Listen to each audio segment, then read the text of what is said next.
Hello, everyone, and welcome back to the Making Medicine podcast, where science, policy, and innovation meet. As always, I'm your host, John Stanford. This week, we're talking with Kendalle Burlin O'Connell, who, as CEO and president of MassBio, leads the world's largest biopharma membership organization.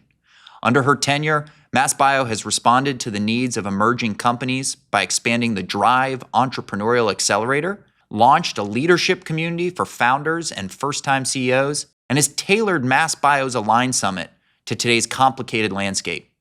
She's an outspoken advocate for government policies that enable innovation, unlock patient access, and protect American dominance. Kendalle also serves as the chair of the Eastern New England Regional Board of the American Cancer Society and is an Incubate Advisory Board member. We have her on hot off the release of their 2025 Industry Snapshot, which is painting a vivid picture of biotech in Massachusetts. With that, let's get into the show. Kendalle, thank you so much for joining us. Thanks for having me, John. Thrilled to be here. We could talk to you about any number of issues, but hot off the press is your 2025 Industry Snapshot, which dropped last week. So thank you, one, for clipping us in on your media tour. Saw some great coverage already, and just want to dive into this moment in time for the industry. But I'm really curious, as CEO, what's a compelling data piece that you found really interesting that stood out to you? Yeah, so this year's snapshot looks a lot different than it has in the previous years, right? We used to be able to tell a story of rainbows and unicorns and a lot of positivity. This story definitely looks different when you're purely looking at the numbers. When you peel it back and look at the story behind the numbers, I think it's still quite a compelling story for why Massachusetts. So there's two data points that I'm really interested in. And one of them is that Massachusetts headquartered companies still receive 22% of all venture capital investment, right? So we punch way above our weight class, second only to California. And when you look at all the other states, no other state received more than 4%. So again, when you're thinking about R&D, early stage biotech, you're thinking Massachusetts still, or investors are thinking Massachusetts still, and that's really good news. The other piece that I really liked was, despite all of the headwinds that we've faced this year, and there have been many, Massachusetts still increased our percentage of the drug development pipeline, particularly in advanced modalities. So again, when you think of the heart of what we do here in Massachusetts, we do really innovative, novel, risky science, and that was reflected in the numbers. So two pieces of data. I always think of you as an eternal optimist, and I think anyone in this industry kind of has to be. So I like those two pieces that, look, Massachusetts clearly is one of the leading players, if not the leading player, one proxy for that being the really outsized VC investment, and that your share of the global pipeline, I think it's such an interesting way of thinking of it. Of all these drugs being developed, so many of them in Massachusetts, but especially the advanced modalities, which we've talked about before. It's harder and harder to make the case for an advanced modality, and we're going to talk about that in a second. But okay, I love those two takeaways because it was kind of a gloomy report, like you said. Rainbows and sunshine and unicorns, it wasn't. We've been so used to that. But I like that you still found two kernels, as the leader of MassBio, that says there's still good things happening, and they're happening right here in Massachusetts. I mean, we're not uniquely feeling these challenges, right? They're felt all around the country in all of our competing clusters. But sort of the underlying message I read there is when there's uncertainty, you naturally retract back to what works, right? And Massachusetts works. We're a trusted partner when it comes to research and development. Massachusetts works. I think you might have come up with a new slogan for the state. I think I hope the governor's office is tuned into this. Travel, tourism, Massachusetts works. We had, all the incredible work of our teams to prepare for this episode. We're going to throw it all by the wayside because I had all these questions, but in catching up, you said something super interesting that I think ties together so much of what we talk about here. And you talked about how this industry, this economy is a bit of a flywheel, and that part of where where you see these headwinds is uncertainty. And I wondered if for all of our listeners, you might talk through that flywheel example we were talking about, because I think it brings everything together across the ecosystem. Yeah. And I'll talk about it and sort of give you the brass tacks example of Massachusetts and why I started to talk about it in a flywheel. So when you thought about why was Massachusetts a world leading ecosystem for research and development? Well, we had this density of stakeholders, right? 1,000 biotechs, 18 of the top 20 biopharma, a rich representation from our innovation ecosystem, over 100 academic institutions. So all of the key stakeholders that you would want in a healthy life science ecosystem in spades.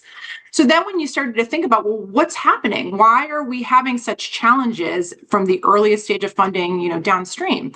So it was like, okay, when I'm talking to our partners in government, I think it really resonates when you think we've seen challenges with every stakeholder and at every stage of our life science ecosystem. So think about our academic institutions where this science starts, right? Whether it's our academic institutions, our research hospitals, right? NIH funding took some serious challenges and some serious cuts, as the report reflects year over year, but it doesn't even account for 2025, right? So that our earliest stage science was seeing some challenges. And then let's go more downstream. SBIR, poised for reauthorization. It's an absolute imperative that we continue to get that early stage funding mechanism reauthorized. And I'd argue, increased. It's so critically important for these early stage companies. And in Massachusetts, we're the second recipient of SBIR grants. Over 3,700 biotechs in Massachusetts have received SBIR funding since 2000. And I think in 2023 alone, it was like over $170 million. This is really important money going to the earliest stages of research and development. And now let's think about what happened with the FDA and all of the uncertainty swirling around the FDA. So as these companies are poised to hit a milestone, get feedback from the FDA, which positions them for more funding, that was uncertain, right? And then let's look downstream, what was happening with tariffs. That impacts every single company. And again, when you don't know where your money is going to be going out, how are you going to be investing it into early stage companies? And then sort of the nuclear option for our larger biopharma companies was MFN, and we're still uncertain about what's going to happen there. And so when there's a tight private investment market, venture capital, and biopharma is not sure where their money is going to be going out, how are they going to reinvest it into the ecosystem in this flywheel? So all of that created a completely stalled investment market this year. I want to stay there for a second because I think you hit on something that's not breaking through enough, in my view, in Washington. And in your letter, you explicitly called that accompanied the snapshot, explicitly called out price controls in most favored nations. And I think there's this cognitive dissonance a little bit of they're somehow separate, that we can install price controls on large pharma and really gut their profits and yet still be competitive with China and have all the latest great breakthroughs that come from biotechs. And I keep banging my head against the wall explaining small biotech has to have robust pharma. So I just wonder if you might say more just how dramatic, if we weaken large pharma, how consequential is that for the early stage ecosystem? It's hugely consequential. And think about it. Biotechs need big pharma to get a therapy to a patient now, right? There's no such thing as a fully integrated company anymore, right? Biotechs innovate, and then pharma comes in and helps accelerate that final stage of the process to get that drug or therapy to a patient. That's the way it works now. And if there's uncertainty with how a big pharma company is going to be spending or getting hit with tariffs or where their money is going to be going out, they're going to sit tight and sit on that. And they're not going to reinvest it into helping to accelerate innovation and science with our biotech companies.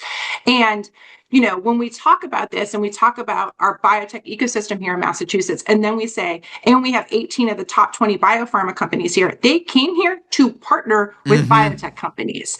And in some of the interviews I did this week about the report, I was going down the list of our biopharma companies that have continued to make investment in Massachusetts. So expanding, right? And the list is so lengthy. It's AZ and GSK and Biogen and EMD and Lilly and BMS and I mean Takeda. The list goes on. They're doing this for access to these innovative biotech companies to help partner and accelerate that science. And it's a good everyone wins when that happens. But there has to be an environment of regulatory certainty, political certainty for those, just like you as if you're going to invest in something, you want some type of certainty on what that return is going to look like and when you're going to receive that return and what's the environment surrounding that like. Why wouldn't a biopharma company expect that as well? I think that's exactly right. I mean, it's just question mark after question mark. I mean, President Trump had his cabinet meeting and out of nowhere, we talked about this on a previous episode, tariffs meet MFN, MFN meet tariffs. Let's just mix it. And if we're not getting the price controlled drug, then we're going to slap you with a tariff. Well, besides that being, frankly, not a great way to think about policy, it's also just a giant question mark.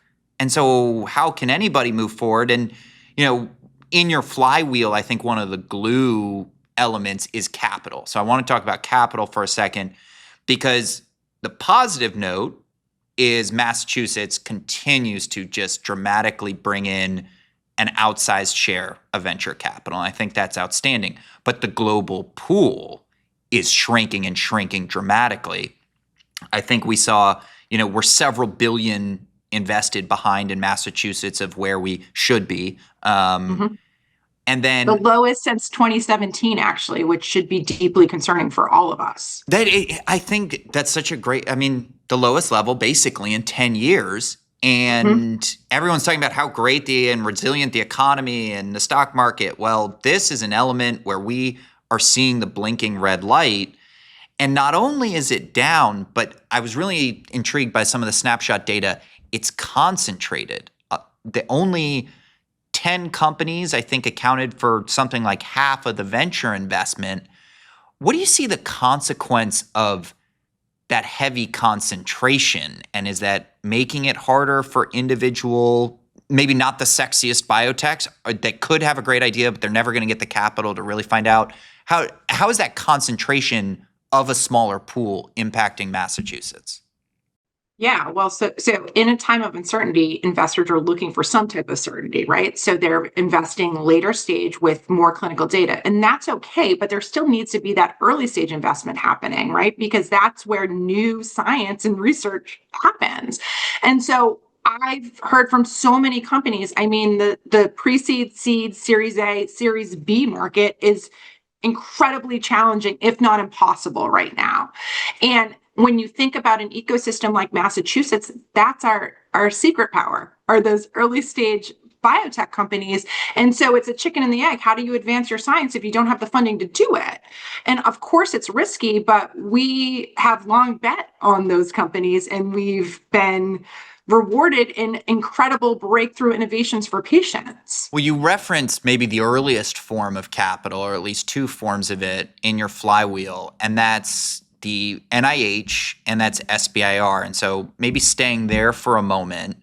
NIH, the House Labor HHS draft appropriations bill came out for the next fiscal year. And frankly, some positive news in the sense of the cuts are only about 1% to the 40+ billion. There seems to be a little bit of a rejection of any idea to dramatically cut it. But they did cut about $500 million, I think, proposed to cut $500 million from ARPA-H. Maybe not. How did those cuts to basic research plug into your flywheel? And then I want to get to SBIR, which you mentioned as well, which is kind of the next step. But how, can the private sector just pick it up, as we sometimes hear, if NIH investment is substantially cut? There's no replacement for that. And by the way, it's worked for years and years and years. Why are we questioning whether or not it works? And, something like ARPA-H was so exciting because we know what happens when we have concentrated financial and time resource, right? That wins, right? When we can put more money and more concentrated experts behind something, there's a great outcome at the end. And so we should be continuing to try to do that if we're going to be a world-leading innovation economy. And the same thing with NIH, right? That is where the riskiest science is happening. And by the way, the science is really hard, so a lot of times it fails. We've got to continue to sprinkle that investment to see what's out there, to see where the smartest people in the world can, innovate and then spin out a company, right? This is the other thing that I think people don't realize when you think about that investment. It goes to the, academic institutions, research hospitals, what have you. But it's not just the science and the postdocs that are doing it. Companies start from that, right? Like in Massachusetts, our academic institutions in the last 10 years have started over 500 companies. And I guarantee you can correlate all of them started with NIH funding.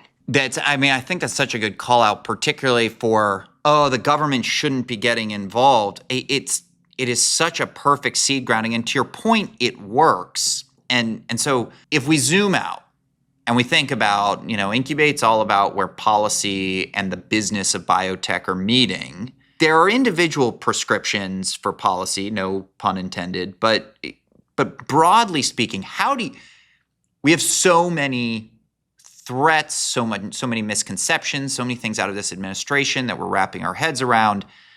If you boiled it all down to what should our policy agenda be to a couple words, have you thought about, is there a unifying thing of FDA, SBIR, NIH, tariffs, MFN? What makes you make sense of all of it? What we need to be doing collectively is thinking about a comprehensive competitiveness package, right? If we want to be a world leader, stay a world leader in innovation, and not just because it's an critically important economic engine for the United States, but because it's a national security priority. We should be doubling down and having concentrated investment and stability, right? We should be investing more through NIH. We should be clearly reauthorizing SBIR and doubling down on that. Initiatives like ARPA-H lead to successful outcomes for large patient populations, potentially. That's a good thing for the United States. We should be continuing to invest in that. Things like we want to onshore more. That's incredible. We want to do that, but we've got to have vehicles to do that. We should be prioritizing incentives around domestic biomanufacturing. We should be continuing to incentivize research and development that's happening here. All of these pieces, we should be fixing the pill penalty. Mm-hmm. We should be modernizing FDA, instead of sort of hitting each stage of the life cycle and pieces and sort of systematically dismantling it. We should be continuing to concentrate investment so we can continue to stay the world leader in research and development.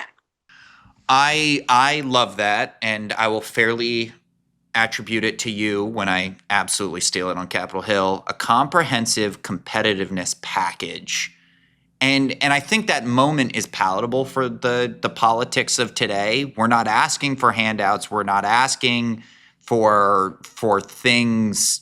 We're not asking to nationalize an industry, which is a topic for another episode. But we're just saying we need to stay competitive. And so if we go down the path of MFN and messiness at the FDA, can I take the logical step that we would be less competitive in your view?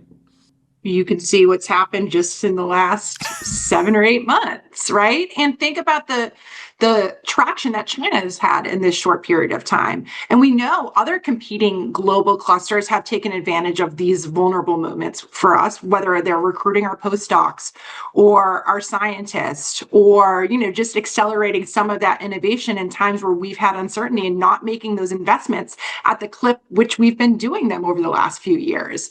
So I think the time is now. I think it's critically important if the United States wants to stay the world leader for this biotechnology innovation economy. Bonus question, because you've been so generous with your time, but you are on the ground floor. You are out in the hottest cluster in the world. But other clusters around the world are coming. How much does China, whether it's from biosecure conversation, onshoring manufacturing, or even some of your own members saying, hey, we need to pay attention to the science coming out of China. I know that MassBio contributed to the Senate National Security Working Group, Section 232, I know y'all responded to. How much would you say China as a broad construct, good, bad, otherwise, is eating up your time and your thoughts and your leadership energy versus 5 years ago? Oh, it's night and day versus 5 years ago. I mean, it was sort of, China was hardly in the conversation 5 years ago. I am hard pressed to have a conversation where we're talking about investment and politics and competitiveness where China isn't in the conversation, if that is an answer to that question. And I think the other thing that is starting to be clear, and obviously this is something that the report underscores, is the fragility of our innovation economy, not just here in Massachusetts, but nationally. Like, we have to realize that we could lose it, right? I think there's been this assumption that we're the world leader and we have the best medicines and we have the smartest people and we do it the best. And that is true, but you can see that when we can create all of these additional hurdles and barriers in a really difficult, challenging industry, that we're feeling it. And if we continue to do that, we're going to lose it. Yeah, I think that's such a good capture of what was surprising to me about the snapshot is this isn't going to be a steady drip, drip, drip. We get weaker and weaker, and in 30 years we look around and say, oh, what happened to our really strong bioeconomy? I mean, this is a caution light. Like 2 years, 5 years. Yeah. I mean, truly, that isn't even, I don't even think that's being overly dramatic. I think that's truly realistic. If we stayed in the state that we're in right now, we should expect that we won't be the world leading innovation economy in 2 to 5 years. Which in a place like Massachusetts isn't just oh no, we're not getting more medicines, new innovation. I mean, this is the lifeblood of your state's economy, not even just centralized to Boston. That was another great piece I saw, is the map showing the bioeconomy has taken over so many counties outside of the greater Boston. I think 42.5 billion to GDP in 2024. You know, just in biopharma, almost 118,000 jobs. I mean, it's critically important to our economy, but more importantly to the United States, our contribution, and to patients all around the world. And I don't mean that, to say that in a dire. I am optimistic, and I think we're completely well positioned for when things rebound, because we still are seeing that venture investment flow, and we still are seeing, our drug development pipeline representation increase. So all of the sort of the stats of what you would see as a healthy ecosystem are still there, but we can't take many more years of this. I love ending on a positive note, and you have found a way to take some pretty depressing numbers and valid numbers. I mean, credit to you and your team for the methodology that went into the snapshot. It should be a clarion call to the entire industry and to policymakers.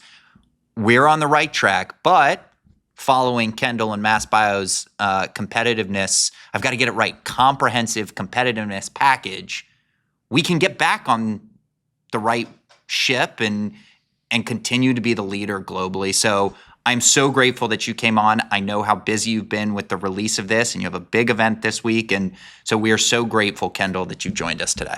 Thank you so much for having me. And thank you for creating a vehicle to have these conversations, because I think they're really, really important. And sometimes they're hard and they're not the conversations we'd like to be having, right? We'd like to be saying things are doing great and we're helping, creating so many new innovations and helping patients. And we are doing all of that. But I think it's really important that we have realistic conversations too.